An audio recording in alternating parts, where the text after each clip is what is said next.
Alam mo ba na mabibili sa halagang mahigit 6,000 piso kada kilo ang pinakamahal na bigas sa buong mundo? Rice, rice, baby! Rice is life sa ating mga Pinoy, pero mapapa-extra rice ka pa kung ang kakanin mo o ang kanin mo ang pinakamahal sa buong mundo. Nalikha ang variety nito sa Japan noong 2016, ang Kinnemai Premium Rice. Nasa $109 o mahigit 6,300 pesos ang kada kilo nito. Nagawa ito ng pagsamasamahin ng ilang award-winning na uri ng bigas na matatagpuan sa iba't ibang rehiyon sa Japan. Binuburo pa ito ng 6 na buwan at saka isasalang sa napaka-espesyal na kiskisan. Ayon sa kumpanyang gumawa nito na Toyo Rice Corporation, hindi na kailangan pang hugasan ng bigas bago isaing.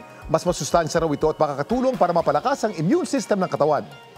Dapat alam mo na tinatanim ito sa Minami Onuma, isang bulubunduking lugar sa Japan kung saan akma daw ang temperatura para sa bigas at mayaman sa mineral ang tubig na ginagamit sa pagpapatubo nito. Yan ang dapat alam mo.